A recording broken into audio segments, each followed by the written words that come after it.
रमज़ान में हमने ऐसे इफ्तार तो नहीं देखे। अगर आप दिल्ली में हैं तो जामा मस्जिद, जाकिर नगर, शाहीन बाग में रौनकें देख रहे होंगे। लखनऊ में हैं तो चौक के नज़ारे लुभा रहे होंगे। हैदराबाद में हैं तो चार मीनार की रौनकें देख रहे होंगे। पाकिस्तान में हैं तो लाहौर से लेकर कराची चमचमा रहा होगा। ईरान या किसी गल्फ़ देश में हैं तो वहाँ भी खूबसूरत नज़ारे देख रहे होंगे। सऊदी से लेकर दुबई तक शाही दस्तरखान सज रहे होंगे। मगर ये hi everyone, welcome to India reaction. आदाब, अस्सलाम वालेकुम। आज जिस वीडियो पर हम रिएक्ट करने वाले हैं, इस वीडियो का टाइटल है गजा के लोग कैसे मना रहे रमजान। इस वीडियो का तैयार किया है रोहित उपाध्याय चैनल और उनकी पूरी टीम ने। अगर आप इस चैनल पर नए हैं तो इस चैनल को सब्सक्राइब कर लीजिएगा और इस वीडियो को लास्ट तक जरूर देखिएगा और इस वीडियो को लाइक जरूर कर दीजिएगा। तो चलिए वीडियो शुरू करते हैं। बमबारी में जमींदोज हो चुकी इमारतों के ढेर पर बैठे इन लोगों के सिरों से छत छीन ली गई है। पैरों के नीचे से इनकी ज़मीन खींची जा रही है, मगर ये लोग फिर भी डटे हैं। यही हैं उस गजा के लोग जिन्हें ना तो बम के धमाके डरा सके, न बिखरी लाशों के मंजर।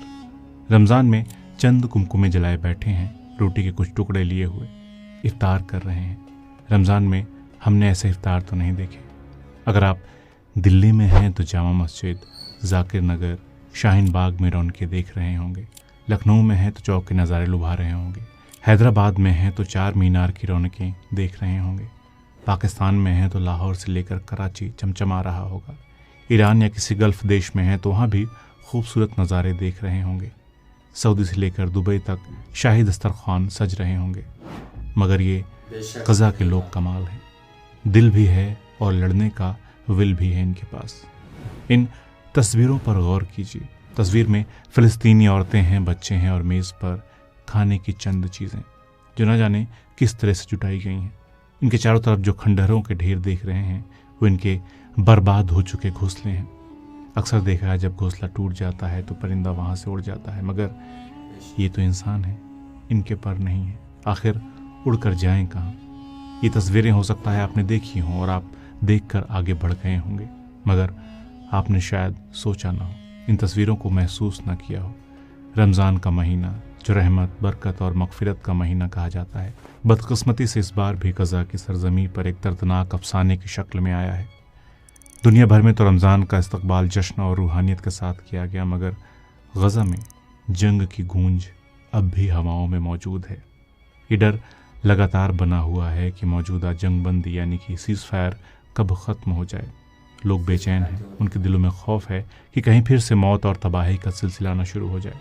जो कुछ पिछले रमज़ान में गजा के लोगों ने झेला, मुझे यकीन है कि वो मंज़र, वो यादें इस बार के रमज़ान में भी उनके दिल पर बोझ बनी बैठी होंगी। क्योंकि ये जो तस्वीरें देख रहे हैं ये पहला मौका नहीं है। पिछला रमज़ान भी तो इन्होंने जंग के दौरान ही गुजारा है। फ़िलिस्तीनी राइटर इसरा अबू कमर लिखती हैं, पिछले साल का रमज़ान ज़्यादा दर्दनाक था। भूख हर जगह थी। हम दिन भर रोज़ा रखते, मगर इफ्तार में बस एक डिब्बा हमस या बीन्स मिलते थे जिसे 6 लोग मिलकर खाते, वो भी अंधेरे में बैठकर। बिना जायके का डिब्बा बंद खाना चबाना हमारी तकदीर बन चुकी थी। हम अपने ख़ानदान से बिछड़ चुके थे। मेरी नानी, खालाएँ और कज़न्स जो हमेशा रमज़ान हमारे साथ गुजारते थे, अब टेंट्स में रहने को मजबूर थे। गजा के अलग अलग हिस्सों में फंसे हुए थे। रमज़ान जो हमेशा मिलने जुलने और मोहब्बत का महीना होता था, हमारे लिए जुदाई और तन्हाई का पैगाम बन गया था। रोज़ा खोलते वक्त अज़ान की सदा सुनने की ख्वाहिश दिल में ही रह जाती। कोई मस्जिद सलामत नहीं बची थी। कुछ लोग अज़ान देना चाहते थे, मगर डरते थे कि उनकी आवाज़ उन्हें निशाना बना देगी।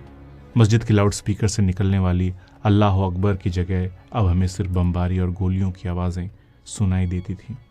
रमज़ान की वो पुरानी रौनकें, इफ्तार के बाद मस्जिद जाना, तारावीह की नमाज़ अदा करना, दोस्तों और रिश्तेदारों से मिलना, सब कुछ ख्वाब बन चुका था। गजा की सबसे पुरानी और ख़ूबसूरत मस्जिद जामे उमरी मस्जिद में रमज़ान की आखिरी रातें कुरान सुनकर गुजारते थे लोग। ये अब मिट्टी और मलबे में तब्दील हो चुकी है। वो जगह जो कभी इबादत और सुकून का मरकज़ थी, अब राख में तब्दील हो चुकी है। इसरा अबू कमर आगे बताते हैं, इस साल रमज़ान जब आया तो हालात थोड़े मुख्तलिफ हैं। फ़िलहाल जंग रुकी हुई है। इफ्तार के वक्त ज़मीन को हिलाने वाले धमाके नहीं हो रहे हैं। फजर की खामोशी को तोड़ने वाली बमबारी भी नहीं है। और पहली बार लोग अपने घरों को सजाने की हिम्मत कर रहे हैं, बगैर इस डर के कि रोशनी उन्हें बम का निशाना बना देगी। जिंदगी जो एक अरसे से रुकी हुई थी, अब धीरे धीरे फिर से चलने की कोशिश कर रही है। दुकानें और बाजार जो बच गए हैं खुलने लगे हैं। स्ट्रीट वेंडर्स वापस आ गए हैं। गजा के नुसरात में हाइपर मॉल ने अपने दरवाजे फिर से खोल दिए हैं, मगर ये अफरात एक धोखा है। दुकानों की शेल्फें भर चुकी हैं, मगर ये सामान मानवीय मदद के ट्रकों की जगह कमर्शियल ट्रकों से आ रहा है और ज़्यादातर लोगों की पहुंच से बाहर है। इस रमज़ान में ज़्यादातर परिवार इफ्तार में वही खाएंगे जो मिल जाए, मतलब सादा सा खाना, शायद थोड़ा सा चावल या जो भी सब्जी खरीदी जा सके। गजा में चंद अमीरों को छोड़कर बहुत से लोग मीट का ख्वाब भी नहीं देख सकते। इसरा अबू कमर ने ये जो बातें बताईं वो अभी के हालात बयां करती हैं कि किन हालातों में और कितनी लाचारी में गजा के लोग रमज़ान मना रहे हैं, रोज़े रख रहे हैं। मगर जब वो जंग की बर्बादी का किस्सा बताती हैं तो शायद ही कोई इंसान होगा जो सुनने के बाद तड़प कर न रह जाए। इसरा अबू कमर कहती हैं, इस बार कमी सिर्फ एक पुरसुकून इफ्तार ही नहीं, बल्कि इस साल रमज़ान की सबसे बड़ी कमी वो लोग हैं जो अब हमारे साथ नहीं हैं। 48,000 से ज़्यादा लोग इजराइल और हमास जंग में शहीद कर दिए गए हैं। बहुत से ऐसे लोग भी हैं जिनका पूरा ख़ानदान मिटा दिया गया। गजा के हर रोज़ा इफ्तार की दावत में इस बार एक खाली जगह होगी। एक वालिद जो अब कभी अपने बच्चों को खाने के लिए नहीं बुलाएगा। एक बेटा जिसकी रोज़ा खोलने की बेताबी अब कभी नहीं देखी जाएगी। एक माँ जिसकी हाथों की बनी लजीज डिशेस अब कभी नहीं खाई जाएंगी। मैंने भी अपने अजीज़ खो दिए हैं। मेरी खाला के शौहर जो हर साल हमें इफ्तार पर बुलाते थे, बेरहमी से शहीद कर दिए गए। मेरी सहेलियाँ साइमा, लीना और रुआ जिनसे मैं तरावीह के बाद मिलती थी, अब वो इस दुनिया में नहीं रही। गजा में जहाँ कभी रौनकें हुआ करती थीं, वहाँ आज सिर्फ खंडहर बचे हैं। मस्जिदों के गुंबद टूट चुके हैं, बाजार वीरान पड़े हैं और सड़कों पर मकानों का मलबा बिखरा हुआ है। जहाँ दुनिया भर में आज दस्तरखान सज रहे हैं, वहाँ गजा में किसी के पास बस एक टुकड़ा सूखी रोटी है तो किसी को एक घूंट शरबत भी नसीब नहीं। दुनिया में 57 मुस्लिम देश हैं। पूरी दुनिया में मुस्लिम आबादी करीब 2 अरब है। क्या वो ये तस्वीरें नहीं देख पा रहे हैं? अगर देख पा रहे हैं तो फिर कैसे सुकून के साथ इफ्तार कर रहे होंगे? ईरान को छोड़ दिया जाए तो 56 मुल्क क्यों नहीं मदद को आगे बढ़े? क्या दुख जता देने से गजा के लोगों के दुख कम हो जाते हैं? क्या सच में गजा के लोगों को इनकी मदद की ज़रूरत नहीं? गजा में रमज़ान सिर्फ एक इम्तिहान नहीं, बल्कि पूरी इंसानियत के लिए एक सवाल है। बड़ी ताकतें अपनी सियासत में मशगूल हैं, दुनिया चुप है और मासूम इंसान अपनी ज़िंदगी और मौत के दरमियान झूल रहे हैं। क्योंकि इजराइल ने सीज़फायर होने के बावजूद रमज़ान से पहले गजा की मानवीय मदद को रोक दिया है। वहाँ पहुँचने वाला खाने पीने का सामान रास्ते में रोक दिया गया है। दवाएं भी रोक दी गई हैं। कीमतें आसमान छू रही हैं। ज़रूरी सामान ख़त्म हो रहा है। ऐसे में इस रमज़ान गजा की फ़िज़ाओं में गूंजता ये सवाल न सिर्फ मुस्लिम देशों के लिए बल्कि पूरी दुनिया को झकझोरने के लिए काफ़ी है कि क्या अब हम भी इंसानियत को ज़िंदा कह सकते हैं? इतना सब झेलने के बाद भी गजा में फ़िलिस्तीनी डट कर खड़े हुए हैं। उनकी हिम्मत और सब्र को दाद तो मिलनी ही चाहिए। सही कहा इसरा अबू कमर ने। गजा के लोगों का रूहानियत में यकीन ही उन्हें इतने खौफनाक हालात में भी ज़िंदा रखे हुए है। तस्वीरें बता रही हैं गजा के लोग इन हालात में भी अपने रब से जुड़े हुए हैं। बिखरी हुई मस्जिदों के मलबों पर खड़े होकर नमाज अदा की जा रही है। मुझे यकीन है तारावीह पढ़ते हुए आंखों में आंसू गिरते होंगे तो ये आंसू सिर्फ इबादत के नहीं बल्कि गम और दर्द के होते होंगे। हर सजदे में एक ही दुआ होगी, अल्लाह रहम कर, बस अब और नहीं। दोस्तों, धर्म अलग हो सकते हैं लेकिन कोई भी फेस्टिवल हो, हम सब पूरे साल उसका इंतज़ार करते हैं और पूरी कोशिश करते हैं कि अपने घर जाएं, बचपन की यादों को जिएं, अपने पुराने दोस्तों से मिलें, जश्न मनाएं, क्योंकि फेस्टिवल्स हमें अपने कल्चर से जोड़ते हैं। अभी जैसे होली आ रही है तो मैं भी अपने घर जाने के लिए बेताब हूँ। सोच कर ही खुशी होती है कितना मज़ा आएगा अपनों के साथ त्यौहार मनाने में, लेकिन सोच कर देखिए कि गजा के आम लोगों पर क्या बीत रही होगी। उनके घरों को तबाह कर दिया गया, कितने रिश्तेदार दोस्त बचे हैं ये भी नहीं मालूम। लगभग हर परिवार ने अपने किसी न किसी को खोया है। ये माह सियाम समाज के गरीब और ज़रूरतमंद बंदों के साथ हमदर्दी का महीना होता है। उम्मीद करता हूँ कि आप लोगों के दिल में भी गजा की आवाम के लिए हमदर्दी जगेगी, उनके गम को आप समझ सकेंगे। और हाँ, सबसे ज़रूरी बात यह कि गजा के दर्द को समझने के लिए हिंदू या मुसलमान नहीं, सिर्फ इंसान होने की ज़रूरत है। क्या आप भी मेरी तरह सोचते हैं? कमेंट करके ज़रूर लिखिए, मैं पढ़ना चाहूँगा। दोस्तों, जल्द मिलते हैं एक नए वीडियो में। किसी ऐसे ही एक नए टॉपिक के साथ। नमस्कार। जैसा कि हमने इस वीडियो में देखा कि किस तरह से गजा के हालात हैं, हमारे यहाँ इफ्तारी के लिए कितने सारे इंतज़ाम होते हैं, हम क्या क्या चीज़ खाते हैं, कितनी वैरायटी होती है, कितने अलग अलग तरह के फल फ्रूट्स, और गजा की हालत देखिए कि दिन भर रोज़ा रखने के बाद एक घोट पानी की भी नसीब बहुत सारे लोगों को नहीं हो रही। कुछ लोग दिन भर रोज़ा रख के भी फिर रोज़ा खोलने के लिए भी उनके पास कुछ नहीं बच रहा।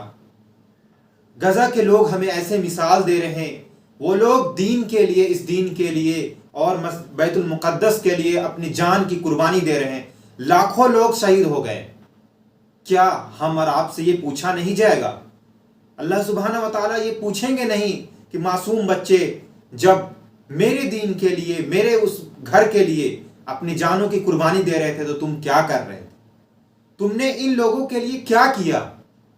क्या अल्लाह हमसे नहीं पूछेगा? क्या हम उस दिन क्या जवाब देंगे? कभी इस बारे में दिल में ख्याल करें। और ये रमज़ान मुबारक का आखिरी अशरा है, इन लोगों के लिए दुआ करें, जितना ज़्यादा हो सके दुआ करें और इनसे सीखे कि ऐसे हालात में भी ये लोग अपने आप को जमाए हुए हैं। हम थोड़ी सी भी तकलीफ होती है तो हम मस्जिद नहीं जाते हैं, थोड़ी सी तकलीफ होती है तो हम अपने काम और अपने इबादत को भूल जाते हैं। लेकिन ये लोग अपने जान और अपनी पूरी फैमिली को देख करके, पूरी फैमिली की जान और पूरे घर और इनकी सब कुछ लूट गया, लेकिन फिर भी ये लोग अपने कदमों को जमाए हुए हैं। ये लोग उस जगह को नहीं छोड़ रहे हैं क्योंकि ये लोग को पता है, इन लोगों को, कि अगर हम वहां छोड़ देंगे तो बैतुल मुक़द्दस का क्या हाल होगा। आप इस वीडियो के बारे में आप क्या सोचते हैं और आपकी क्या राय है? आप हमें कमेंट करके ज़रूर बताइएगा। और अगर आपके दिल में इन गजा के लोगों के लिए हमदर्दी है तो इनके लिए ज़रूर दुआ कीजिएगा। कुछ नहीं तो कम से कम दुआ कीजिए, 2 रकात नमाज पढ़ के इनके लिए दुआ कीजिए, तहज्जुद में दुआ कीजिए, कुरान की तिलावत पढ़ के इनके लिए दुआ कीजिए। अल्लाह सुब्हानहू व तआला आपसे भी पूछेंगे, हमसे भी पूछेंगे और तमाम इंसानों से पूछेंगे कि जब मेरे बंदे मर रहे थे, जब मेरे बंदे जान की कुर्बानी दे रहे थे तो आप लोगों ने, तुम लोगों ने, आपने क्या किया, इसके बारे में पूछोगी। और इजराइल से भी पूछोगी कि तुमने क्या इन मासूमों की जान क्यों ली, क्या इनकी सज़ा क्या होगी इस दुनिया में। अल्लाह सुब्हानहू व तआला अगर इन लोगों की सज़ा दुनिया में दे तो कितनी भी सज़ा दे वो कम है, क्योंकि इन मासूम बच्चों और इन औरतों की जान के बदले सजाए मौत भी दी जाए तो कम है। अल्लाह सुब्हानहू व तआला आखिरत में इन्हें क्या सज़ा देंगे ये ज़रूर अल्लाह सुब्हानहू व तआला को बेहतर इल्म है। और अल्लाह सुब्हानहू व तआला ने जहन्नम और जन्नत को इसीलिए बनाया है कि दुनिया में हम किस तरह से ज़िंदगी गुजार रहे हैं और किस तरह से अपने आप को और अपने अमाल को बना रहे हैं। आपको यह वीडियो कैसा लगा हमें कमेंट करके ज़रूर बताइएगा। और ऐसी वीडियो देखने के लिए इस चैनल को सब्सक्राइब करिएगा और इस वीडियो को लाइक ज़रूर कर दीजिएगा और अपने दोस्तों के साथ ज़रूर शेयर कीजिएगा ताकि वो भी इस हालात में इनसे सीखें और इनके लिए दुआ करें। तो फिर मिलते हैं एक नए वीडियो में, तब तक के लिए अपना ख्याल रखिएगा। अल्लाह हाफिज़।